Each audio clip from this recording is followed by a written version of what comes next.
ምናምን ብሎት እኔ እንኳን ልክለትም እንኳን ልልክለት ለአይኔም ማየት አልፈልግም። እንኳን ብር ልክለት ለእናቴ ነው የምልከው ብሩ ማለት ነው። ይሁን ልክ እኔ እኮ ምጥጥ እሷ እየላከችልኝ ነው። እዛ ሆነ የላኳትም ጭራሽ የላከኝም እሱ እንደሆነ አስመስሎ ማለት ነው ሲለው ጊዜ አባቴ በጣም ይናደድብኝና ያኮርፈኛል። አኮርፎኝ ልክ አንድ ወር የተዘጋጋ ነው ማለት ነው። ምክንያቱን አልነገረኝም። ለካ እሱ እንደዚህ እያለው ነበር። በዛ መሀል ነበር አባቴ ሞተው ማለት ነው። ስመጣ የአባቴ ሞት ማረዱኝ። አንድ አለኝ የሚለው መልካም የሆነ ሰው ለእኔ በቃ አይዞሽ የሚለኝ በቃ በጣም በጣም መልካም የነበረ ሰው ነበር አባቴና በጣም በራሴ በቃ ለምን ይሄ ህይወት በቃ ማማረር ነው። ሀቡ ሁሌ ማማረር ነው። ባማረር ቁጥር ደግሞ ይጨምርልኛል። ለዚህ ነው አንዳንድ ጊዜ አታማሩ የሚባለው አይደል? አባቴን ባጣሁት ለምን ደበቅሽ ብዬ ከእናቴ ጋር ግብ ግብ ስፈጥር ምን ያደርግልሻል፣ ሰማሽ አልሰማሽ ሆኗል ሆኗል አለች። ያው ለሱ ጥሩ ነገር ስላልነበራት ለእኔ ግን ከባድ ነበር። ምክንያቱም አለኝ የምለው ትንሽ ስሜቴን የሚረዳኝ የምተነፍሰው ለሱ ነበር።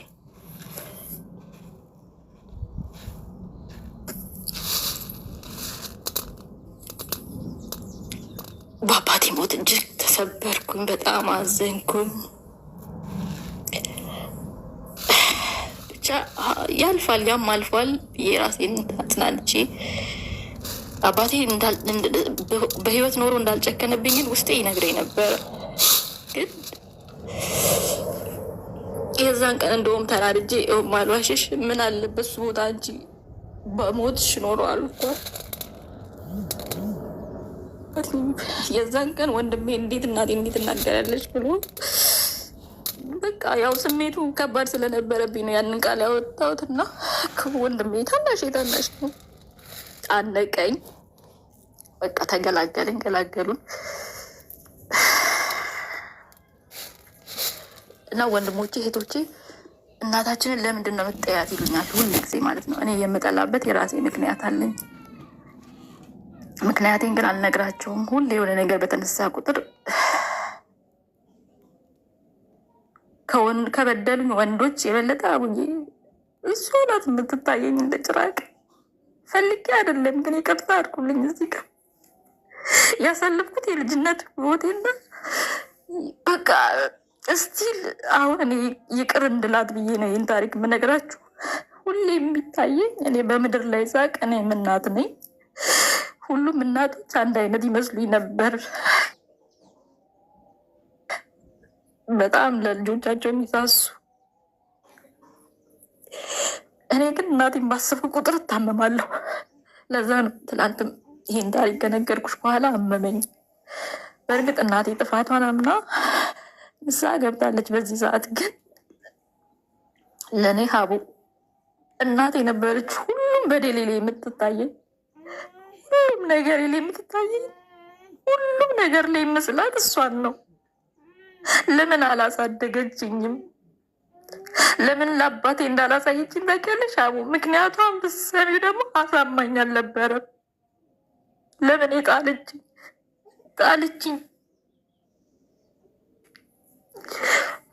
ያው በገጠር እንደምታውቂው እንደ ማንኛውም ሰው እንትን ምንድን ነው የሚባለው ይጠለፋል አይደል? አባቴ ለካ ቤተሰቦቹ ጠልፈዋታል ማለት ነው። ያ ነው በቃ የእሷ ትልቅ በቃ አባቴ ስለጠለፋት የእሱን ልክ ለመወጣት ይውላ። እሺ ከገጠር ጠፍታ መጥታ እዚህ ላሳደጉኝ ሰዎች ቤት ነበር የተከራየችው እና ሲነግሩኝ ጎረቤቶች ደግሞ ክፎች ናቸው ይነግሩኛል። እንደሞት ትቀጠቅጠኝ ነበር አሉ። እሷ ራሱ ገና የ3 ወር ክርስትና ተነስቼ በንጋታው ነው ከአባቴ ጋር ይዛኝ ጠፍታ የመጣችሁ ማለት ነው። አዲስ አበባ ስትመጣ አባቴ ፈልጎ አስፈልጎ አጣት፣ ራሷን ደብቃ ማለት ነው። እንዳሁኑ ሁሉ ነገር ዘመናዊ አልነበረም። ሀቡዬ ማግኘት አዲስ አበባ ውስጥ ከባድ ነበር እና ሰው ሲጠይቅ ለጉዲፈቻ ሰጥታለች ይሉታል። ምን ይሉታል መጨረሻ ላይ እዛ ያሳደጉኝ ሰዎች ቤት ማለት ነው። ለምንድን ነው የምትቀጠቅጫት? የማትፈልጊያት ከሆነ ለእኛ ስጭን ይሏታል ማለት ነው። ወደኋላ ተመለስኩብሽ። ትላንት ስለረሳሁት ነው ሀቡዬ። እና እኛ ልጃተን ፈጣሪን እያማረርን አንቺ ደግሞ ልጅ ትገያለሽ፣ እዚህ ካልፈለግሽ ሂጂና ሰው ቤት ሰርተሽ ቢ ልጅቷን ለእኛ ስጭን ሲሏት አግኝቼ ነው ብላ ውርውር ታደርገኝና የዛኑ ቀን ነው ብን ያለችው ጥላኝ ማለት ነው።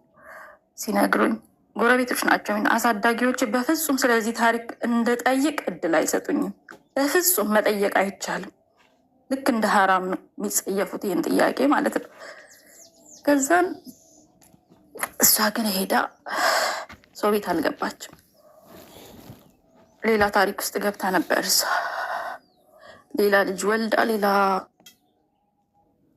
አግብታ፣ ሌላ ልጅ ወልዳ፣ ያቺ ልጅ ሴት ነበረች እንደኔና ስትሞትባት ያንን ጥቁር ልብስ ለብሳ ገጠር ትሄድና አባቴ ጋር ገጠር ትሄድና ያው ልጅ ሞታ ነው እኮ እርምህን አውጣ ብላ አባቴ በቃ ልጅ ሞታለች ብሎ እርሙን ያወጣ ማለት ነው።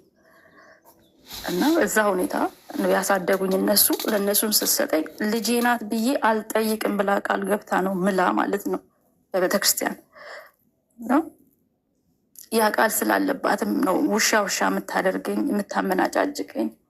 እኔ ግን በደሎች ሲበዙብኝ ማለት ነው እውነትም በጣም ነው የምንመሳሰለው መልክ ማለት ነው መልካችን፣ ሁሉ ነገራችን። ስጠይቃት በቃ ሁሌ የምትለኝ አንቺ የእንትን ልጅ፣ አንቺ የእንትን ልጅ፣ አንቺ የእንትን ልጅ ነው በቃ ሁሌም። እና የምስላት በጥሩ ሁኔታ አይደለም በመጥፎ ኢቨን ሌሎቹን ይቅር ብያቸው እሷን ግን ይቅር ለማለት ያንቀኛል።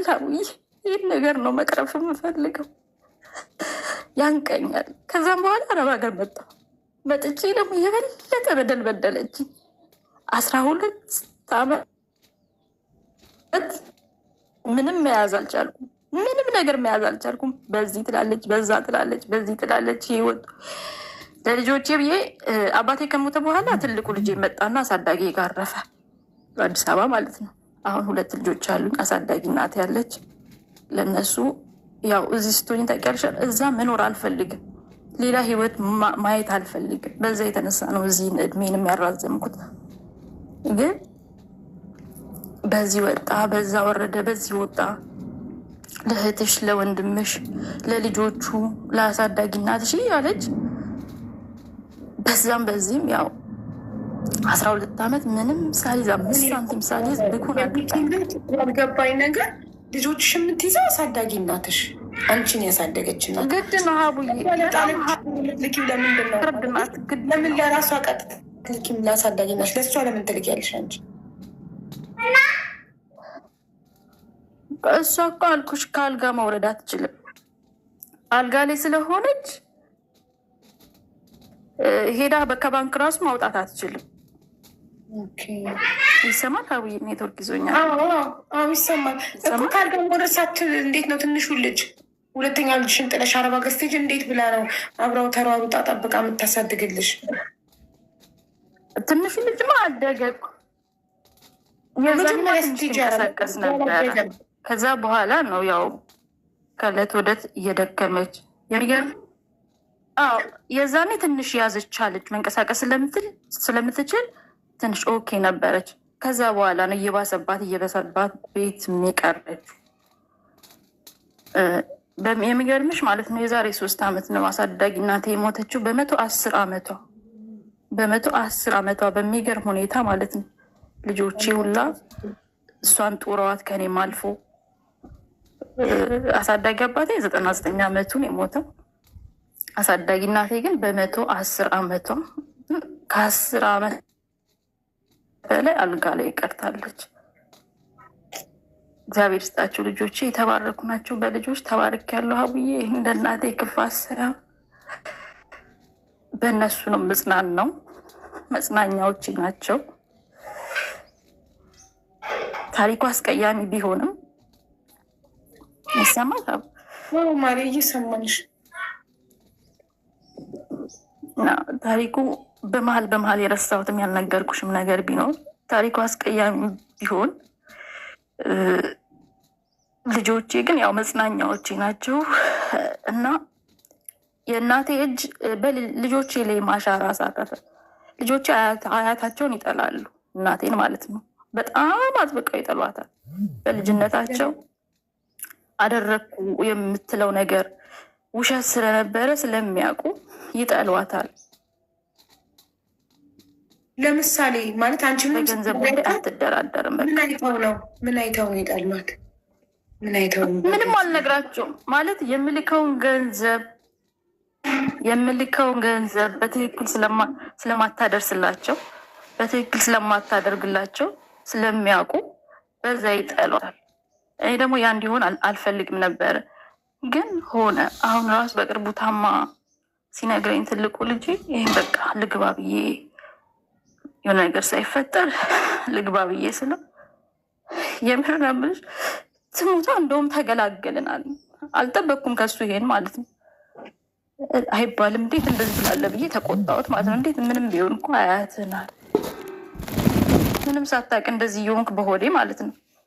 የተፈጠረውን በእኔ ህይወት ያሳለፈችውን ብትጠቅም ልትል ነው እያልኩ በሆዴ ነው። አንተ በገንዘብ ጉዳይ ብቻ እንደዚህ ጠላት አለህ ብዬ ተቆጣሁት። ምንም እንዳልይዝ ስላደረገች በጣም ይናደዳል ትልቁ ልጅ የሁሉም ነገር ስለሚያውቅ። አሁን ግን እንዴት ነው የሚያውቀው? ያልገባኝ ነገር እንዴት ያውቃል? ማለት ነገረው የሚያውቀው ይኸውልሽ፣ በቃ ለምሳሌ አሁን 10,000 ብር ከላኩኝ ለአስቤዛቸው ብዬ በዛን ሰዓት 10,000 ብር ከላኩኝ በ10,000 ብር እንደማትገዛላቸው ያውቃል። ውስን ነገር ወይ ቆጥበው እንዲጠቀሙ ልብስ ከተባሉ ነገር ብቻ እንደምታደርግላቸው በደንብ የእናቴን ባህሪ ያውቃል። በጣም ሰልፊሽ ናት። ለምሳሌ 10,000 ብር ያለው ብለሽ ከዛ በኋላ ለልጅሽ ትነግሪያለሽ ካለች ብለሽ 10,000 ብር ያለው ብለሽ ትነግሪያለሽ። እነግራቸዋለሁ። አዎ ለበጓደኞች 10,000 ብር ሲጠብቁ ስንት ይዛ ትመጣለች? ብር አትነግራቸው የሆነ ነገር ታደርግና በቃ እንትን ትላቸዋለች ማለት ነው። እንትን ደግሞ ነበረ ትንሽ ሱቅ ለአሳዳጊ እናቴ ሰርቼላት ነበረ። የቤት ኪራይ ነበረ። እነሱ እንደውም ያቺ ናት የጠቀመቻቸው፣ እንዳይራቡ ያደረገቻቸው ያቺ ናት እንጂ ያማ ቢሆን ኖሮ እንደሷማ ክፋት ቢሆን ኖሮ ራብ ላይ ውላ ይወድቁ ነበር ማለት ነው። ግን ያው በኋላ ላይ በመንገድ ስፋት ፈረሰና ትናሉ እንጂ ከዛ በኋላ ራሳቸውም ነፍስ አወቁ። ለእነሱ መላክ ጀመርኩ ማለት ነው። አሁን ልጆቼ አድገዋል፣ እግዚአብሔር ይመስገን። በመሀል ብዙም ያልነገርኩሽ ነገር ይኖራል ብዬ አስባለሁ። ግን ሀቡዬ አንቺ ለእኔ መደበቂያዬ ነሽ። 2 ዓመት አንቺን ካወቅኩ ጊዜ ጀምሮ እኔ የሶሻል ሚዲያ ተጠቃሚ አልነበርኩም። ግን አንቺን ካየሁ አንቺን ካወቅኩ ጊዜ ጀምሮ የበለጠ በርትቼ ጠንክሬ ማለት ራሴን ራሱ እስክጠይቅ በቃ መደበቂያዬ ነሽ። ታሪኬን እደብቅበታለሁ። አንቺ ቤት ያለውን ነገር እየሰማሁ እየተከታተልኩ እውላለሁ። ራሴን አጠነክራለሁ። ጤነኛ ነኝ እላለሁ። ሀቡ ልክ ነሽ፣ አንቺ ጤነኛ ነኝ፣ በቂ ነው። ግን አንድ ጊዜ ብቻ ለአንቺ ነግሬሽ እናቴን ይቅር ብያት በቃ በብዙ ነገር አሳልፌያለሁ። ብዙ ነገር ሀቡ ብዙ ነገር ያኔ መረሳቸው ነገር ይኖራሉ። ግን ተባረኪልኝ ሀቡዬ፣ ኑሪልኝ፣ መደበቂያዬ፣ ሱሴ ነሽ አንቺ። ይህን ሁሉ ነገር አንቺን ካወቅኩ ጊዜ ጀምሮ የያዝኩትን ብነግርሽ በጣም ትገረሚያለሽ። በጣም ጠንካራ ራሴ መሆኔ እስከሚገርመኝ ድረስ ምን ነው ቀድሜ ባወቅኩሽ እስክልሽ ድረስ ብዙ ነገሬን ደብቀሽልኛል። መደበቂያዬ ነሽ ሀቡ። አመሰግናለሁ በጣም። እሺ ስንት ዓመትሽ ነው አረብ ሀገር ከመጣሽ? 17 ዓመት። እሺ እና አሁን ሚኪ የመጀመሪያ ልጅሽ ነው? ስንት ዓመት ሆነው? እድሜው ስንት ነው? ሚኪ ትንሹ ነው። እሱ 20 ሆነው የ3 ዓመት ሆኖ ነው ጥዬ የመጣሁት። ኦኬ ትልቁ 20 ሆነው፣ ትንሹስ? ትልቁ 23 ሀቡዬ። ትልቁ 23 ትንሹ 20። አዎ እናት እና ታዲያ አሁን እኮ ልጆች ኦልሬዲ የራሳቸው ህይወት አላቸው። አሁን በራሳቸው ነው ገንዘብ የምትልኪላቸው። ይማራሉ፣ ይሰራሉ። አሁንማ አድገዋል። አሁንማ አድገዋል፣ ትልቅ ሆነዋል። ግን እስከዛ ድረስ ነበር መስዋዕት የከፈልኩት እንጂ አሁንማ ያው አድገው ራሳቸውን ችለው ይኖራሉ። ግን ያለው ቅሬታ አሁንም ከእናቴ ጋር ነው። ገባሻል ሀውዬ? እናቴ ትዳር የያዘ የለም ማለት 23 ለወንድ ልጅ ገና ነው ትዳር ለመያዝ። ትዳር ያልያዘ ገና ናቸው። አዎ ገና ናቸው። እሺ ትምህርት ጨረሱ? አልጨረሱም። ታውቂል ያለውን ሁኔታ አይፈልጉም መማር። 12 አንዱ ትንሹ 10 ትልቁ ደግሞ 12 ላይ አልፈልግም ተማር ካልሽኝ አልፈልግም፣ ራሴን አጠፋለሁ፣ አልፈልግም ትምህርት ላይ ያው ጉርምስና ስለነበር ስራ ይሰራሉ። ይሰራሉ። ከሰሩ ትንሹ አይሰራም፣ ትልቁ ብቻ ነው የሚሰራው። የምንማረው ለመስራት 20 ዓመት ትንሹን መስራት አለበት። ኦልሬዲ 18 ዓመት ካለፈው በኋላ አንድ ልጅ እያልኩት ነው። አሁን እየሞካከረ ነው እሱ፣ እየተቆጣሁትም። ብቻቸውን ነው የሚኖሩት ቢያንስ ማለት ነው። አሁን እንኳን ማለት ነው ብቻቸውን ነው የሚኖሩት። ማንም የላቸውም። አሳዳጊ እናቴም እንዳልኩሽ ከ3 ዓመት በፊት ሞተች። ነፍሳን ይማረው እና ማንም የላቸውም በዚህ ሰዓት ራሱ። አሁን እንግዲህ ትልቅ ሰው ሆነናል፣ እኔም እሷም ትልቅ ሰው ሆነናል። ቢያንስ ተጸጽቻለሁ እያለች ነው። ተጸጽቻለሁ፣ ንስሐ ገብቻለሁ። የተጸጸተችው በምንድን ነው? እኔም በመጣሏ ባለማሳደጓ እንጂ በደረሰብኝ ነገር አይደለም። ያው ሌላው ደግሞ ፑሽ በምታደርገው ለዛኛው አስባኝ ስለነበር ማለት ነው። ገባሻል? ያንን ፑሽ ያደረገችውን ነገር ነው ተጸጽቻለሁ የምትለው። የሚገርምሽ ደግሞ ህይወት እንትን አይደለች። ያ ዱርዬ የነበረ ሰውዬ በጣም ተለውጦ ከዚህ ሲሄድ ሳየው በጣም ተቀይሮ በሚገርም ሁኔታ ጥሩ ሁኔታ ላይ ነው አሁን ያለው። ልጄን ደብቄው ያው ያውቃል አባቱ እንደሆነ፣ ግን አባትና ልጅ ሲገናኙ እኔም ደብሮኝ ነበር መጀመሪያ ላይ፣ እውነት ስነግርሽ ማለት ነው። ምክንያቱም እንዲያየው ራሱ አልፈልግም ነበር፣ ግን መልሼ የእናቴ ታሪክ መድገም ይሆንብኛል ብዬ ታውኩኝ ማለት ነው። አባትና ልጅ ጥሩ ግንኙነት አላቸው፣ ግን ካደገ በኋላ በጣም ተዋደዱ። ብቻ ከባድ ነው። ይሁን ተዋደዱ እኮ ጥሩ ነው መዋደዳቸው። ይገናኛሉ፣ ይጠያየቃሉ። ቢገናኙም ለእኔ ጥሩ ስሜት አይሰጠኝም። እሱ ማየት ለእኔ ጥሩ ስሜት አይሰጠኝም ነበር፣ ግን አሁን ተለውጦ ስላየሁኝ በዛ ሁኔታ ውስጥ ስላላገኘሁት እኔ እሱን ይቅር ብየዋለሁ። ለምን? ለልጄ ስል ይቅር ብየዋለሁ። እሱንም ግብረ አበሮቹንም ጎበዝ ትቻቸዋለሁ። አሁንም ሀቡዬ የሚያንቅም የእናቴ ነገር ነው። እናቴ ይቅርታ ጠይቃኛለች በቅርቡ የልብ ኬዝ ገጥሟት፣ ግን ስቲል ያመኛል ሀቡ። እንዴት አድርጌ ላውጣው? ሁሉ ታሪኬ ላይ ሁሉ እያንዳንዱ አስትንፋሴ ላይ የእናቴ ነገር ይገባብኛል። እኔ ይህን ብቻ እንድታግሽ የምፈልገው ይቅር ብያት ሁሉን ነገር መቅበር እፈልጋለሁ። በጣም ከባድ ነው። እሺ የትንሹ አባት ከባዱ ልጅነት ትንሹ ከአባቱ ጋር ይገናኛል። የትንሹ አባት ኦልሬዲ ከጥቅም ውጭ ቢገናኝም ግን ከጥቅም ውጭ ሆኗል። በቃ ገባሻል? የስካር ህይወቱን ቀጥሎበት ከጥቅም ውጭ ሆኗል። ምናሽኝ አቦ ይገርማል። ያኛው ሱሰኛ ሆኖ ከጥቅም በቃ ሱስ ያኛው ተቀይሮ እንደዚህ ነው። ይህን እኮ ያልኩሽ እና ሁሌ ይኛው ሲያይኝ ቫኬሽን ሲሄድ ምናምን ማለት አይረባም ብለሽ እኔን ንቀሽ የባሰ ህይወት ነግሬሽ የለ ሰክሮ እንኳን ተሸክሞ ሲመጣ ይቺ ህይወት ለዚህ ህይወትሽ ነው እኔን የጣልሽኝ፣ እኔን የገፋሽ። አሁን ያኛው በሚገርም ሁኔታ ዱርይነቱን ትቶ የራሱ የሆነ ነገር እንትን ብሎ በነገራችን ላይ 14 ዓመት ሙሉ ጠብቆኛል፣ ተስፋ ሳይቆርጥ ማለት ነው። ያ ግን ጅማሬው ተጸጽቶ በሰራው ነገር ለዛ ነው ይቅርም ያልኩት። ከእናቴ ጋር ጅማሬው ጥሩ ስላልሆነ ብዬ ነው እንጂ ከወለድኩም በኋላ 14 ዓመት ሌላ ህይወት ውስጥ አልገባም። ያው ሌላ ታሪክ ይኑር አላውቅም፣ ግን እሱ እንደሚለው እናቴ እንደምትለው 14 ዓመት ጠብቀዋል። ከዛሬ ነገ ትረሳና የሆነ ነገር ልቧ እንትን ይላል፣ አትጨክንም የሚለው ነበራቸው እና እኔ ግን አይደለም ከእሱ ጋር ህይወት ልጀምር ለደቂቃ የአሳዳጊ እናቴ ሞት ቀን ብቻ ነው፣ የዛን ጊዜ ብቻ ነው ለቅሶ ላይ በትክክል እንኳን ያየሁትኝ።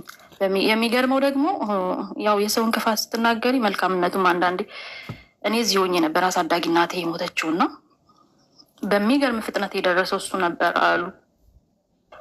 ልጁ ስለነገረው ማለት ነው። ልጄ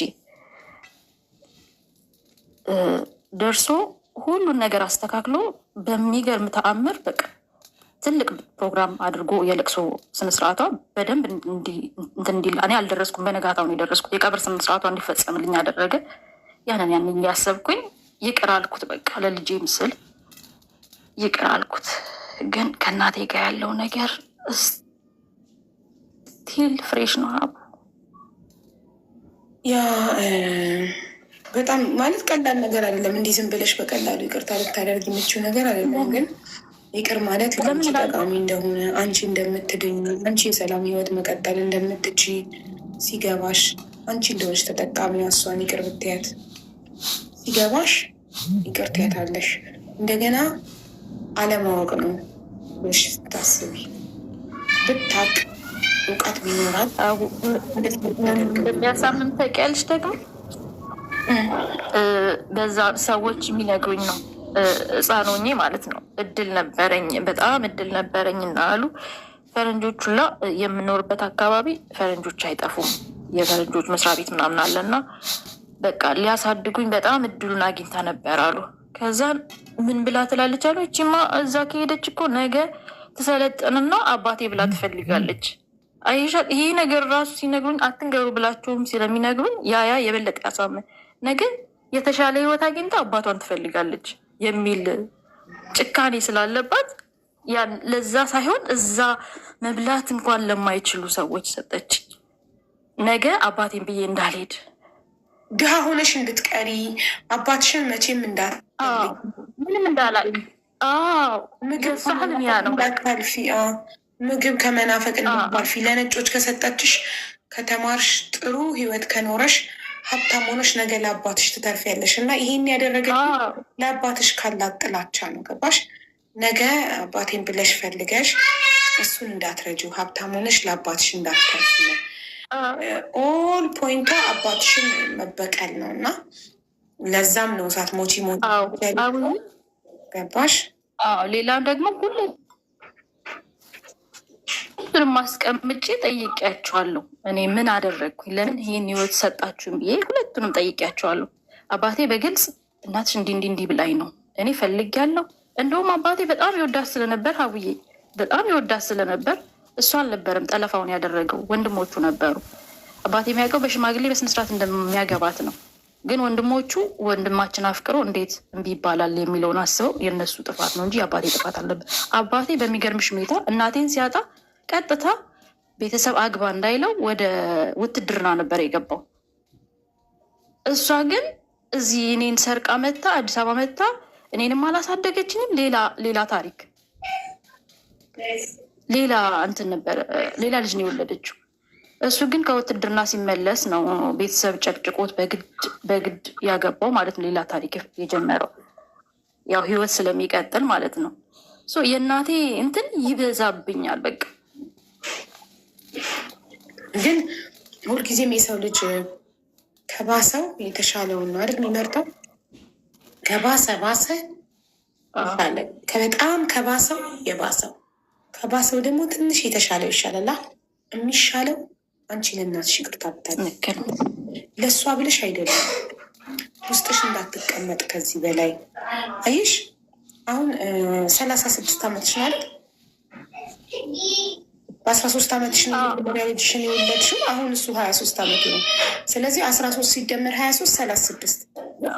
ስለዚህ በ36 ዓመትሽ ፍቅርን እስካሁን ድረስ ፍቅር አላጣጣምሽም። የፍቅር ህይወት የለሽም። ሁለቱም ያው አንዱን ተደፍረሽ አንዱን ደግሞ ሳትፈልጊ ነው እሱ ባደረገው ነገር ነው እንጂ አንቺ ፈልገሽ አይደለም። ላይክ ፈልገሽ ፍቅር ይዞሽ ትዳር መስርተሽ ፕላን አርገሽ እርግዝናን አጣጥመሽ ደስ ብሎሽ በጉጉት ልጅ ጠብቀሽ እና ፈልገሽ አይደለም። ምንም አይነት የፍቅር ህይወት አላሳለፍሽም እስካሁን ድረስ ገና ህይወትን አላጣጣምሽም። ሴት ልጅ ህይወትን እያጣጣመች ነው የሚባለው። የምትፈልገውን ያፈቀረችውን ሰው አግብታ ስትኖር ነው። በራሷ ምርጫ እሷ የመረጠችውን ሰው አግብታ ስትኖር ነው ደስተኛ ህይወት የምትኖረው። ስለዚህ አንቺ እስካሁን ህይወትሽን አልኖርሽም። ህይወትሽን ለልጆችሽ መስዋዕትነት አድርገሻል። አሁን ደግሞ ልጆች 23 እና 20 በቃ ኦልሬዲ ሙሉ ሰው ሆነዋል፣ ትልቅ ሰው ሆነዋል። አሁን ለራስሽ የምትኖሪበት ሰዓት ነው። ለራስሽ ለመኖር ደግሞ ደስተኛ ሆነሽ የምትኖሪ መጀመሪያ እናትሽን ይቅርታ ማለት ነው የምትጀምሪው። ቢሆን ኖሮ ጥሩ ነበር። እሷ ብታሳድግሽ ኖሮ ብታቅ ኖሮ፣ ግን አላወቀችም፣ አላደረገችም። ስለዚህ አንቺ ከሷ ትሻይና ይቅርታ ይታለሽ። ካለበለዚያ መቼም ውስጥሽ ሳ ብዬ የምችል አይመስለኝም። እሞክራለሁ፣ አደርገዋለሁ ብዬ ግን ይከብዳኛል። ነገርኩሽ። አሁንም እገዛሽ ነው የምፈልገው። ለዚህ ነው እንዲወጣልኝ። ለምን በየስትንፋሴ ያለች ነው የሚመስለኝ ማለት ነው። በአንድ ጊዜ እኮ አይደለም፣ በአንድ ቀን ምክር እኮ አይደለም። ቴራፒ ያስፈልግሻል።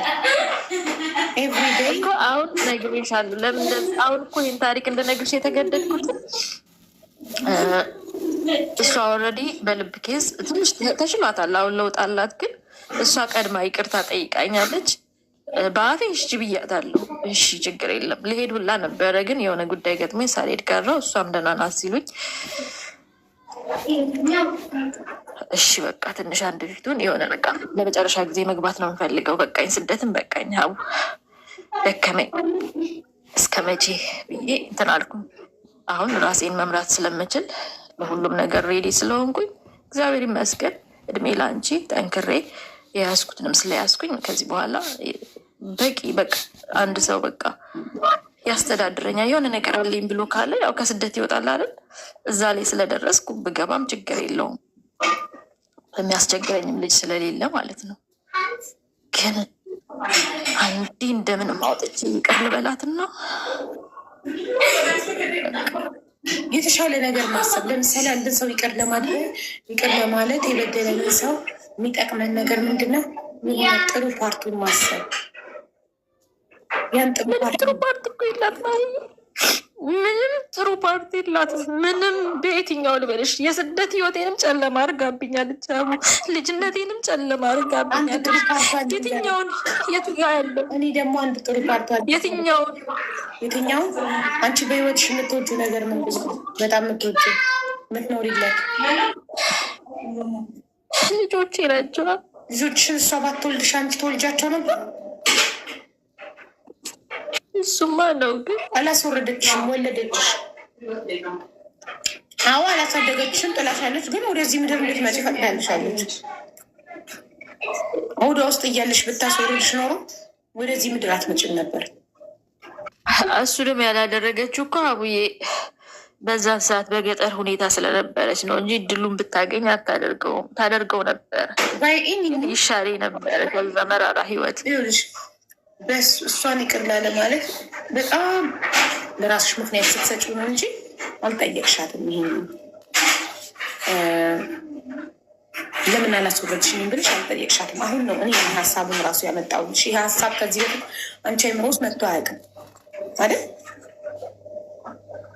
መውለዷ አንቺን መውለዷ ምን ሆዷ ውስጥ እያለው አላስወረደችም የሚለው ሀሳብ አልመጣልሽም ነበረ። ስለዚህ አልጠየቅሻትም። ግን በጣም ስለምቀያት ለእሷ ይቅርታ ላለማድረግ ምክንያት እየፈለግሽ ስለሆነ አይ እድሉን ብታገኝማ ታስወርደኝ ነበራች። አልጠየቅሻትም። እድሉን የነበራትም ይሆናል፣ ግን በቃ አላስወረደችሽም። 9 ወር ተሸከመችሽና አምጣ ወለደች። ከዛ ጣለች፣ አላሳደገች። ያ ግን እሷ ባትወልድሽ ኖሮ ወደዚህ ምድር ባታመጣሽ ኖሮ አንቺ እነዚህን የምትወጃቸው የምትሳሽላቸውን የምትኖሪላቸውን ልጆች መውለዳችን ነበር ባትመጭ ወደዚህ ምድር እና አትሊስት ወደዚህ ምድር የሚያቅሰው ጥሩ ይሆናል፣ ብልጥ ሰው ጥሩ ይሆናል አደለ? ብልጥ ብትሆን ብታቅ ብትማር ስማርት ብትሆን ጥሩ እናትሆን ነበር። አለማወቋ ነው። ሁለተኛ ሌላ ደግሞ ጥሩ ጎና አባትሽን ሰው አገናኘች። አባትሽን ባታገኘ ናኝሽ ስምሮ ያችን ትንሽ ጊዜ ቢሆን 2 ዓመትም ቢሆን የአባት ፍቅር ባታገኝስ? አባትሽን ጭራሽ ባታውቂውስ ነው። አሁን ስለ አባትሽ ጥሩ ትዝታለሽ አይደል? በመሞቱ በጣም ታዝኛለሽ አይደል? ሳታገናኝሽ በነገራችን ላይ እሷ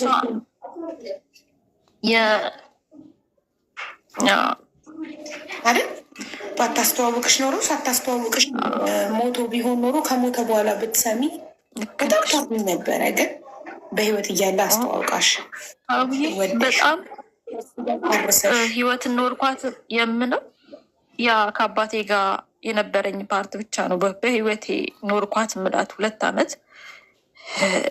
ከአባቴ ጋር ይኖርኩ። አባትሽ ቤት ይኖርሽው 2 ዓመት ነው። በጣም ደስ የሚል ሰው ነበርና በጣም 2 ዓመት አባቴንና የእንጀራ እናቴን ሳይ የሚያሳልፉት ጥሩ ጊዜ የአጋጣሚው መፈጠር ነው ብዬ አስባለሁ። ያው የልጄ መፈጠር ሁኔታዎች ልክ ነው። እሱ ጋር ቢፈጠርም አለማስተዋወቅ እኮ ትችል ነበር። ምን አገባኝ ብላ ግን አስተዋወቀችሽ። አትሊስት ይሄም ጥሩ ጎኗ ነው። ካላት 100 ለምሳሌ 100 ባህሪ ቢኖረው አንድ ሰው ከ199 መጥፎ ቢሆን አንዷን ጥሩ ባህሪ ብለን ይቅር እንበል። አንዷን ምስጋና የሚባለው አመስግኑ የሚባለው ከ10 ነገሮች 9 ችግር ቢኖሩብንና አንድ ጥሩ ነገር ቢኖረን ስለዛች አንድ ጥሩ ነገር ብለን እናመስግን። ስራ ባይኖረን፣ ትዳር ባይኖረን፣ ገንዘብ ባይኖረን፣ ምንም ባይኖረን ብቸኛ ብንሆን ግን ጤና ስላለን እናመስግን አይደል ይባላል። ስለ ጤናችን ብቻ በህይወት ስላለን ብቻ እናመስግን ይባላል። ስለዚህ ልክ እንደዛ በቃ ላይ 9 ችግሮች ቢኖሩባት ስለ 10ኛው ስለ አንዱ ጥሩ ጎኗ ብለሽ ይቅር በያት። እኔ አሁን 2 ጥሩ ጎኖችን አሳየው ላይ አንደኛ አንቺን በሆዷ ውስጥ ያለሽ ያለማስወረዷ እንድትፈጠሪና ልጆችሽን እንድትፈጥሪ በመፍጠሯ በዚህ ይቅር በያት። ሁለተኛ አባትሽን በማስተዋወቋና የአባትነት ፍቅር ለ2 ዓመትም ቢሆን እንድታገኙ እድል ስላገኘሽ መልካሙን አባትሽን ስለሱ ጥሩ ትዝታ ውስጥሽ እንዲኖር እድል ስለሰጠችሽ እሷ ባታስተዋውቅሽ ማንም አያውቀውም፣ አታውቂም። ስለዚህ ስለዛም አመስግኛት ስለዛ ብለሽ ስለነዚህ 2 ሌላ ደግሞ እኔ የማላውቀው ላንቺ ያደረገችልሽ የሆነ ቀን የሆነ መልካም ነገር አንድ ነገር ቢሆን አንድ ቀን ቢሆን አስደስታሽ የምታውቅ ከሆነ ለዛች ላይ 1 ቀን ደስታ ብለሽ ይቅር በያት። ይቅር ስትያት ከምንም በላይ ተጠቃሚዋ አንቺ ነሽ።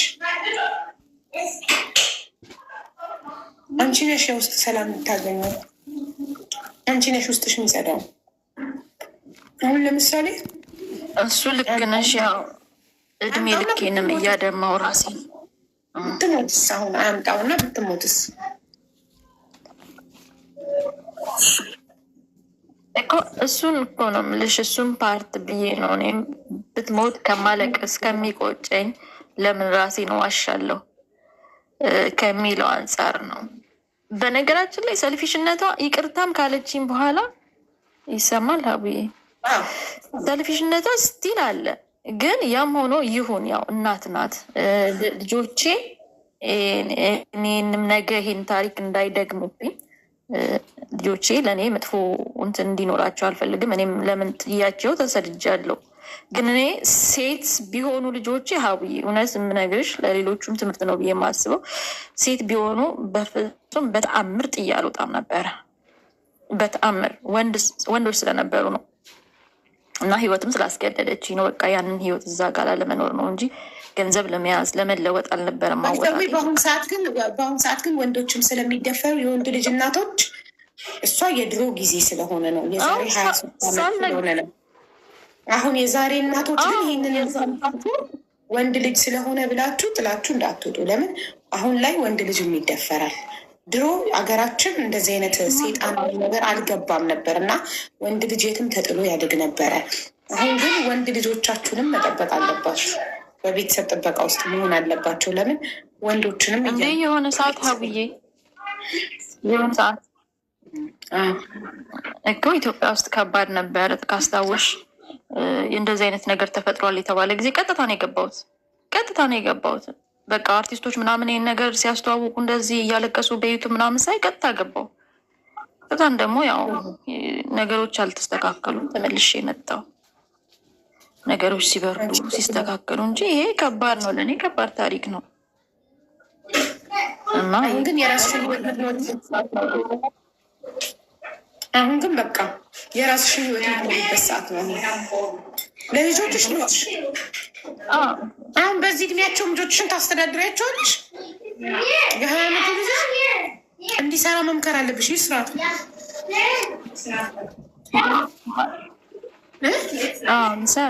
ይሞክራል። ትንሽ ውስጥ ያለው ነገር ትንሽ ቢከብድም ይሰራል። ኢትዮጵያ ውስጥ ያለውን ነገር ታውቂያለሽ አብዬ፣ ቶሎ እንትን ለማለት ይከብዳል፣ ግን አግዛቸዋለሁ የተወሰነ፣ ግን ትልቁ ይሰራል። የሆነ ሙያ ይማር እንዴ! ማገዝ ማቆም አለብሽ። ካለበለዚያ ሁሌ ከአንቺ እየጠበቁ ልጆች ተነሱ ሆኑብሻል።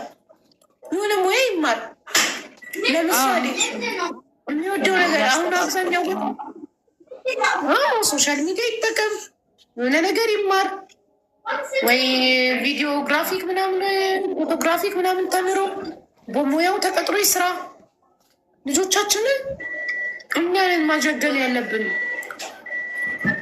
18 ዓመት ያለፈውን ቤተሰብ ገንዘብ መቀበል ነውር እንደሆነ ነው መንገር ያለብን። አሁን አንቺ ለራስሽ የምትኖሪበት ሰዓት ነው። በጊዜው ማሳበብ የለብንም። ለምን እኔ አሁን ሄጄ በጣም ብዙ ወጣቶች የሚሰሩ አይቻለሁ። ወንዶች ብቻ አይደለም ሴቶች ሂውማን ሄር እየዞሩ በቲክቶክ አስተዋውቀው በየቦታው እየዞሩ ሂውማን ሄር የሚሸጡ ሴቶች ትምህርት ጨርሰው ሙያ ተምረው ፀጉር ቤት የሚቀጠሩ የተለያየ ቦታ የምግብ ሙያ ተምረው የሚቀጠር እንዳለ የሚሰራ ወጣት ነው ያለው። አንድ ከቤተሰቡ የሚጠብቅ የለም። እና ወጣት ልጆች ያሏችሁ አረብ ሀገር ላይ የምትኖሩ እናቶች ልጆቻችሁን የጠቀማችኋቸው መስሏችሁ ገንዘብ እየላካችሁ እንዳታበላሿቸው እና ኃላፊነት የማይሰማቸው እንዳይሆኑ። ነገ አምጣው እናንተ ብትታመሙ ብትሞቱ ልጆቻችሁ የሰው ሸክም ነው የሚሆኑት፣ ሰው ላይ ነው የሚወድቁት። ስለዚህ ኖ ስራ እኩዮች እየሰሩ ነው ተቀጥረው መስተንግዶ ተቀጣል የሀብታም ልጅ እንኳን ቢሆን ልክ ገባሽ ተቀጥሮ መስራት። ሌላ ትንሽ ቅር ያለኝ ያልነገርኩሽ ያው ሌላ ቅር ያለኝ ነገር አሁን በእናቴ ጉዳይ ይቅር ማለቱን ይቅር ልበላት። እሺ ግን ከወንድሞቼ ከእህቶቼ ጋር አቃቅራኛለች። ያቃቃረችኝም ያው ገንዘብ ማንንም ሰው ያጣል፣ ያጋጫል። ታውቂያለሽ አቡዬ ከዚህ በፊት ለወንድሜ መኪና ካልገዛሽ ምናምን ስትለኝ አቅሜ አይችልም። ታውቂያለሽ ቤተሰብ አስተዳድራለሁ እና የምችለው ላድርግና እንደ አቅሙ ይስራ። በቃ መርዳት ሰለቸኝ ማለት ነው። ወላጅ እናቴን ይማሩ፣ ይሄ መንጃ ፍቃድ፣ ይሄ ቤት መቀየር፣ በነገራችን ላይ ሁሉን ነገር አድርጌያለሁ። አንድ ሴት አረብ ሀገር መታ የሚደረገውን በሙሉ ነገር አድርጌያለሁ። ግን አድርጌያለሁ አይባልም። ግን እናቴ ምንድን ነው 4 ልጆች አሏት።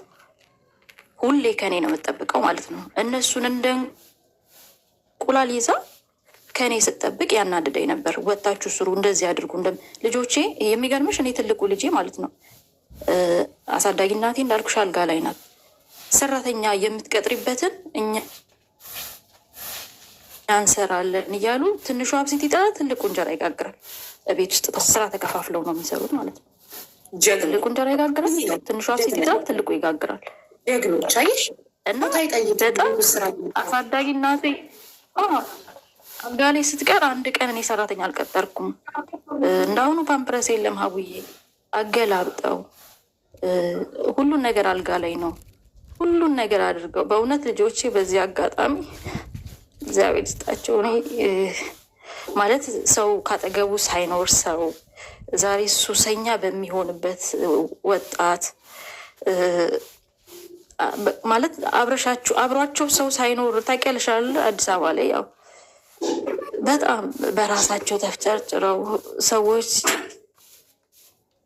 ሲነግሩኝ የአንቺ ልጆች እንደው አንቺ እኮ በእነሱ ብቻ ተመስገን ልት ይገባል ይሉኛል አንዳንድ የሚያውቁኝ ሰዎች። እና በዚህ እድሜያቸው ግዴታ ሰው ተምሮ አይደለም የትም ትልቅ ደረጃ መድረስ ምናምን፣ በባህሪያቸው ራሱ በሁሉ ነገር ያላቸውን ነገር በጣም ሲያመሰግኑልኝ እግዚአብሔር ይመስገን እላለሁ። በእውነት ነው የምልሽ። ዶሮ ሰርተው አመት በዓል ከእናቴ ምናምን አይጠብቁ፣ ራሳቸው ናቸው ሁሉን ነገር ሰርተው። ባህሪ እኮ ነው ዋናው ማሪ፣ ትምህርት አይደለም ዋናው። ስራ ለመስራት ባህሪ፣ ስነ ምግባር ያለው ልጅ ምንም አይነት ሙያ ተምረው ተቀጥሮ ይሰራል። ስራ ለመስራት ተምረው ዶክተር ሆኖ ሴት የሚደፍር አለ ተደብቆ። ዶክተር ሆኖ አስጸያፊ ነገር የሚያደርጋለ ተምሮ በቃ የምናከብረው ዶክተር። አስተማሪ ሆኖ የሚያስተምራቸውን ህፃናት ተደብቆ የሚደፍር ባለጌ አለ። ገባሽ? የሰው ልጅ ምነው ጨዋ ስነ ምግባር ይኖረው እንጂ የእውቀት የገንዘብ የመልክ ጉዳይ አይደለም። ትልቁ ነገር ለሰው ልጅ ስነ ምግባር ነው።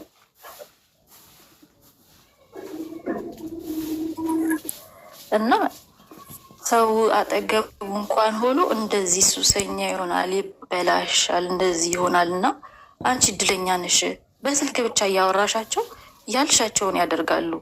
አንቺ እንደዛ ርቀሽ አባት የለ አጠገባቸው ምን የለ። ያው አባትየውም ቅርብ ጊዜ ነው መከታተል እና ያው ሰዎች አይን ሲያበዙበት ትልቁ ልጅ ይፍጨረጨራል፣ ይሰራል፣ ያገኘውን ስራ ይሰራል። ስራ አይንቅም፣ በጣም ጎበዝ ነው።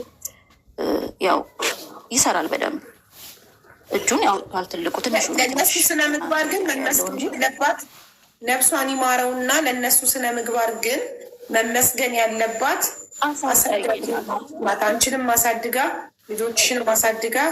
አየሽ በነገራችን ላይ በጣም በጣም ፈጣሪዋን የምትፈራ እኔ ያሳደገቻቸውን ልጆቼን እኔንም ጉዴን ሁሉን ነገሬን ይዛ በህይወት ግን እግዚአብሔር ይመስገን ሀቡዬ የምትፈልገውን ነገር ማለት ሰው በህይወት እያለ ከድህነት መውጣት የተሻለ አልጋ የተሻለ ጥሩ ነገር አይታ ሁሉን ነገር ከዛ መብላት ከሚያቅተን ህይወት ወጥተን ጥሩ ቦታ ላይ ደርሳ ስላለፈችልኝ ደስተኛ ነኝ። ለምን በጣም ጎረቤት ሁላ በሚቀናበት ደረጃ ስልሽ የነበረንን ህይወት በጣም ሀብታሙንን ሳይሆን የነበረንን በልቶ ማደር ብርቅ የሆነብን ሰዎች ነበረን እና ግን እዚህ ሰርቺ አሰሪዎች መልካሞች ነበሩ። ቲፕ ማገኝ ነበር። በጣም እሰራለሁ ሀቡዬ፣ በጣም ጎበዝ ነኝ። እንደመጣሁኝ በጣም እሰራለሁ። አለቆቼ በጣም ይወዱኛል። ቲፕ የራሱ በጣም በጣም አሪፍ ቲፕ ነው የማገኘው። የምሰራው ሐሙስ ቤት ነው፣ ግን በጣም ጥሩ ቲፕ ይሰጡኝ ነበረ፣ ያበረታቱኝ ነበረ። አንድ ነገር አይቼ መስራት አያቅተኝም። ምግብ ላይ ነው የምሰራው። ሰዎች የራሱ ሬስቶራንት ከፍተው ምናምን ብዙ ነገር የኔን የስራ ሞራል አይተው ብዙ ነገር አድርገው ማለት ጥሩ ሳንቲም አገኛለሁ። ለዛ ነው በእናት የምናደደው የማገኘው ሳንቲም እና የምኖረው ህይወት ስለማይገናኝልኝ ነበር ነው። የሚኪ እናት የራሴ ጥፋትም አለ እኮ ልጅነትም አለ አይደለም። በደንብ የራሴ ጥፋት አለ። አረብ ሀገር ከመጣሽ በኋላ ለባከነው ገንዘብ እናትሽ አንቺ ካላት መታ ከመዳም አይደለም ደሞዝሽን የተቀበለችው ከመዳም ላይ ሽጉጥ ደቅና ብትቀበል ኖሮ የአንቺ ጥፋት አይደለም የሚባለው። ደሞዝሽ አንቺ እጅ ገብቶ አንቺ ነሽ በፈቃድሽ የላክሽላት። በጣም ግን ደስ የሚለው ነገር ታሪክሽ ላይ ያሳደገችሽን ሰው ውለታ አለመርሳትሽ፣ በድህነት አሳድጋሽ አንቺ ደግሞ አረብ ሀገር መጥተሽ ሰርተሽ ለእሷ የተሻለ ህይወት ማቅረብሽ ከምንም በላይ ያስደስታል። ፈጣሪ በልጆችሽ ይክስሻል። ገባሽ? ነገ ልጆችሽ ይጦሩሻል። አንቺ ያሳደገችሽን እናት አለመተውሽ እስከምትሞት ድረስ የምትፈልገውን ማሟላትሽ ይህ ትልቅ ነገር ነው ለአንቺ። ውለታዋን ስለከፈልሽ ፈጣሪ ደግሞ በልጆችሽ ይክስሻል። ገባሽ? አሁን ያንን በቃ ያንዴታይም ነው። ምንድን ነው የሚሻለው? መጥፎ ነገርን ትቶ ቆይ እኔ ያለኝን ነገር እያየው ፈጣሪን ባመሰግን ይሻለኛል፣ ስላጣኋቸው ነገሮች ብሰከሰክ ባዝን ርር ድብን ብል ይሻለኛል። የቱ ነው የሚሻለው?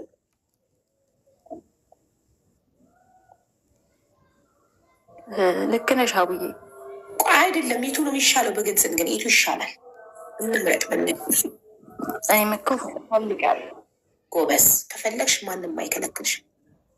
በመጀመሪያው ስቴፕ አንቺ ለራስሽ እሱ ነው እየታገል አልዋሽሽም። ይኸውልሽ አንቺ ለራስሽ ሁልጊዜ የተሻለ ህይወት እንደሚገባሽ ከዛሬ ጀምሮ ለራስሽ እንደምትኖሪ ያለፈው አልፏል። ባለፈው 36 ዓመታት ህይወትሽ ብዙ ስህተቶችን ሰርተሻል። አዎ ጊዜ ወደኋላ ቢመለስ ማትሰሪያቸው የነበሩ አሁን እናትሽ በድላሻለች፣ ግን አንቺ ከእናትሽ ስለምትሻይ ይቅር ትያታለሽ። ይቅር የምትያት ደግሞ አንደኛ ውስጥሽ እንዲጸዳ ነው። ከዚህ በኋላ አስፋኮ በቃ ወረች ጨረሰች። ሀጅ ናት አይደል? ምን ያህል ቢቀራት ነው? ከዚህ በኋላ ሀጅ ናት። አንቺ ነሽ ከዚህ በኋላ እድሜ ያለሽ። ስለዚህ ፈጣሪ እድሜ እንዲሰጥሽ ከዚህ በኋላ ጥሩ የህይወት አጋር አግኝተሽ ጥሩ ጣፋጭ ትዳር መስርተሽ ሌሎች ልጆችንም ወልደሽ ሴቶችን ወልደሽ ወንዶች አሉሽ፣ ሴቶች ደግሞ ትወልጃሽ እራስሽ የምታሳል መልሰሽ እኮ 9 ዓመት ጊዜ እስከ 45 እኮ እንወልዳለን። ማሬኔ እናንቺ ከዚህ በኋላ ህይወት የካቲት 36 እገባለሁ። 9 ዓመት በ9 ዓመት ከፈለግን 3 ልጆችን እንወልዳለን በየ3 ዓመት ልዩነት። ምንም ችግር የለም። ፈጣሪ ደግሞ ደግ ነው ይሰጠናል። ስለዚህ አስቢ እሺ። እና የምር መልካም መልካም ነገር ተመኝ። መልካም ነገር ስትመኝ አንቺ እምቢ ካልሽ ማለት ነው ማንም በግድ ያለፈውን ስቃይሽ እንድታስታውሽ አያስገድድሽም። እምቢ ከዚህ በኋላ እኔ ወስኛለሁ የተሻለ ህይወት ለመኖር የኖርኩትን ሁሉ ረስቼ አዲስ ህይወት ሀብዬ ለመጀመር። ወንድ ሆነ ያስቆምሻል፣ ማንም አያስቆምሽም። አንቺ ከፈለግሽ በጣም እድለኛ ነሽ። ልጆችሽ ጨዋ ናቸው፣ ደርሰዋል 23 እና 20 ዓመት። ከዚህ በኋላ እንደሌለው ቁጠሩኝና በራሳችሁ እግር ቁሙ በያቸው። ሰርተው ይብሉ ልጆችሽ። እናትሽም እስከ ዛሬ ድረስ አድርገሽላታል። በቃ ከዚህ በኋላ ፍቅር ብቻ ስጫት። ገንዘብሽን ሰርተሽ ይዘሽ ሀገርሽ ገብተሽ ህይወትሽን ለውጭ። ጥሩ ህይወት ኑሪ። ጥሩ ህይወት ትዳርና ልጅ ብቻ አይደለም። ጥሩ ህይወት፣ ጥሩ ቤት፣ ጥሩ ስራ ካለሽ የተደላደለ ህይወት ስትኖሪ ደህና ባል ነው የሚመጣው። ገባሽ?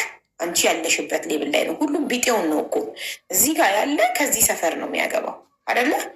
ከፍ ያለ ከከፍታ ሁሉም ቢጤውን ነው፣ ሌብሉን ነው። ስለዚህ ሀገር ገብተሽ ቶሎ ጥሩ ህይወት ኑሪ። ጥሩ ህይወት ስትጀምሪ ጥሩ ነገር ደግሞ ይመጣል። ጥሩ ነገር ስንመኝ ጥሩ ነገር ሀፕን ያደርጋል። ከመመኘት ነው የሚጀምረው። ስለዚህ እኔ ከዛሬ ጀምሮ ጥሩ ህይወት እኖራለሁ። ከዚህ በኋላ አላለቅስም፣ ከዚህ በኋላ አላዝንም። በይ ለራስሽ መስታወት ፊት ቆመሽ ደጋግመሽ ንገሪው። በቃ ከዚህ በኋላ መልካም ነገር አልቅሼ ጨርሻለሁ። ከዚህ በኋላ አላለቅስም። ከዚህ በኋላ ደስተኛና ደስተኛ ሆኜ ነው የምኖረው። የህይወቴ ባለቤት እኔ ነኝ፣ ማንም አይደለም የኔን ህይወት የሚወስንልኝ። እኔ ደስተኛ ሆኜ እኖራለሁ ካልኩኝ እኖራለሁ። ማንም አያስገድደኝም። ማንም እንዲረብሸኝ አልፈቅድም። ማንም በህይወቴ ጣልቃ እንዲገባ አልፈቅድም ብለሽ ለራስሽ ቃል ግቢ።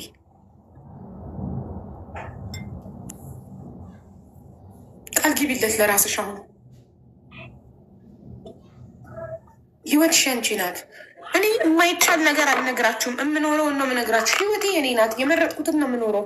ማንም በህይወቴ እንዲወስን እናትና አባቴን ጣልቃ እንዲገቡ አልፈቅድላቸውም። ህይወቴ የኔ ናት። የምፈልገውን ብቻ አደርጋለሁ። ሼም የሚባል ነገር የለኝም። እንደዚህ ሲባል አልችልም። ሶሪ፣ ቅድሚያ የምንሰጠው ነገር አለኝ እላለሁ። አለቀ።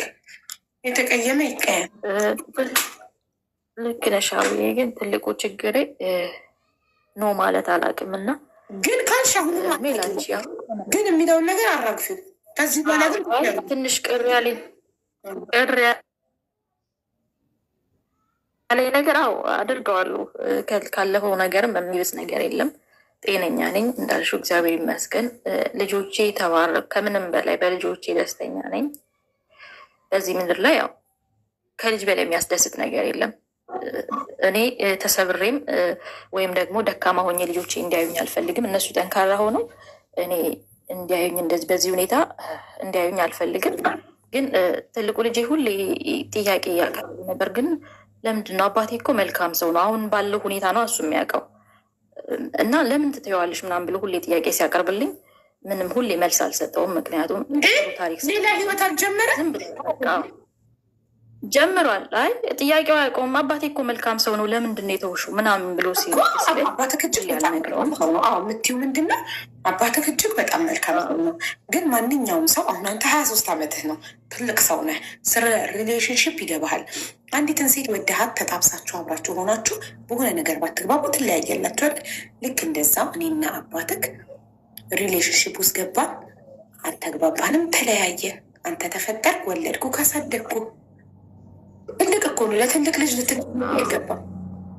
ትልቅ ነው። ቁጭ አድርገሽ አይ በፊት 14 ዓመት ጠብቆኝ ነበር አላልኩሽ? እና ይህ ሁሌ ይህን ጥያቄ ያቀርብልኝ ነበር። በዛን ሰዓት መመለስ ይከብደኝም ነበር። ግን አሁን ያው የራሱን ህይወትም ስለጀመረ ምንም ጥያቄውንም እንትን አይለውም። እና የመጨረሻው ደግሞ ለእናቴ እንትን የምንላት ነገር በህይወቴ እስቲል ጣልቃ መግባቷን ይቅርታ ጠይቃኛለች። አዎ ንስሐም ገብታለች። አዎ ግን እስቲል በህይወቴ ጣልቃ መግባቷን አልተወችም። ያ ነገር ትንሽ እንዳፈገፍ ያደርገኛል ማለት ነው። በህይወትሽ ጣልቃ እንድትገባ እኔ ነኝ የፈቀድኩላት። ግን አሁን አንቺ ጋር ነው እኮ ነው የምልሽ። አሁን እኔ የራሴን ምሳሌ ልስጥሽ። እኔ ሙስሊም ነኝ፣ ባለቤቴ ኦርቶዶክስ ነው። ማንም አያገባውም ስለ ህይወት። እኔ መረጥኩት፣ እኔ ወደድኩት። ቤተሰብ ነው አለ ሲል እኔ ነኝ እኮ የማገባው እናንተ አይደላችሁም አልኳቸው። በመጨረሻ ምንም እድል እንደሌላቸው ሲያውቁ አምነው ተቀበሉ። ዚስ ኢዝ ማይ ላይፍ። እኔ ነኝ አብሬው አንድ ሩም የምተኛው። የኔ ባል ነው። ጥሩ ሰው ቢሆን እኔ ነኝ ደስተኛ ሆኜ የምኖረው። መጥፎ ሰው ከሆነ እኔ ነኝ የምሰቃየው አብሬው። ኃላፊነቱን የምወስደው እኔ ነኝ። አንድ በር ዘግቻ አብሬው የምኖረው እኔ ነኝ። እኔ ካልፈቀድኩ ማንም ሰው በእኔ ህይወት ጣልቃ መግባት አይችልም። ዚስ ኢዝ ማይ ላይፍ። ህይወትሽ ያንቺ ነው። የመረጥሽውን የመኖር ሙሉ መብት አለሽ። ማንም አያገባውም። ማንም የቤት ኪራይ የሚከፍልልሽ የለም። ማንም ያንቺን ቤትሽን ቢል የሚከፍልልሽ የለም። ማንም ምንም። ህይወትሽ ያንቺ ናት። ማንም እናቴም አባቴም እስከ 18 ዓመት ድረስ አበሉ፣ አጠጡ፣ አስተማሩ፣ አሳደጉኝ። ከዛም በኋላ ደግሞ እኔ ከ18 ዓመት የጀምሮ ሰርቼ እየጦቋቸው ነው እስካሁንም ድረስ ብድሬን እየመለስኩኝ የለፉበትን፣ ያስተማሩበትን፣ ያሳደጉበትን። ግን ያ ማለት ወለዱኝ፣ አበሉኝ፣ አጠጡኝ ማለት በእኔ ህይወት ማንን እንደማገባ፣ ስንት ልጅ እንደምወልድ፣ ምን እንደምሰራ፣ ምን እንደምለብስ መወሰን ይችላሉ። የምለብሰውን ልብስ ከለር መምረጥ ለእኔ ይችላሉ ማለት አይደለም። ነው እንደዚህ ጠንካራ አድርገው ደግሞ ያሳደጉኝ እነሱ ናቸው። ምርጫዬም መወሰን እንድችል አድርገው ጠንካራ አድርገው ያሳደጉኝ ደግሞ እራሳቸው ናቸው። ጠንካራ ስለሆኑ አጠንክረው ያሳደጉኝ። ስለዚህ የሰው ልጅ ሀዩዬ የመምረጥ መብት አለው። አንቺ ካልፈቀድሽ ማንም በአንቺ ህይወት አይገባም። አንቺ ሶሪ አልፈልግም ያልሽ ገባሽ? እኔ ቤተሰቦቼ ጋር ሲሄድ ስለ ትዳሬ ምንም አይነት ነገር አላወራም። እኔ ካልፈቀድኩ፣ እኔ አስተያየት እንዲሰጡ ካልፈቀድኩ አይሰጡ። ባለቤቴ እንደዛ። አንቺ ካልፈቀድሽ ማንም በአንቺ ህይወት አይገባም። አዎ ከትልቁ እኔ ስፈቅድ ብቻ ነው። እዛም ትንሽ የሚያጋጭን ፓርት ይሄ ከማን ጋር ልክ ነሽ። ከትልቁ ልጄ ጋር ትንሽ የሚያጋጭን ፓርት ያው የእናቴ ጣልቃ ገብነት ከትልቁ ልጄ ጋር ይሰማል። ሀዊ አንዳንዴ ትንሽ ግጭት የምንፈጥረው የእናቴ ጣልቃ ገብነት ስላለ የሆነ ነገር ማድረግ ከፈለግኩኝ የሆነ ነገር ማድረግ ስፈልግ ያው መግዛት ወይም ማድረግ ስፈልግ በየትኛው በኩል እንደምሰማ አላውቅም። ያው እህቴ ስልሽ በአባቴ ወገን ላለችው እህቴ አማክራታለሁ አንዳንድ ነገር። ግን እናቴ እንዴት እንደምትደርስበትም አላውቅም። አንዳንድ ጊዜ ያው ያወራል ይመስለኛል፣ አላውቅም። ማደርገው ነገር ስለምታውቅ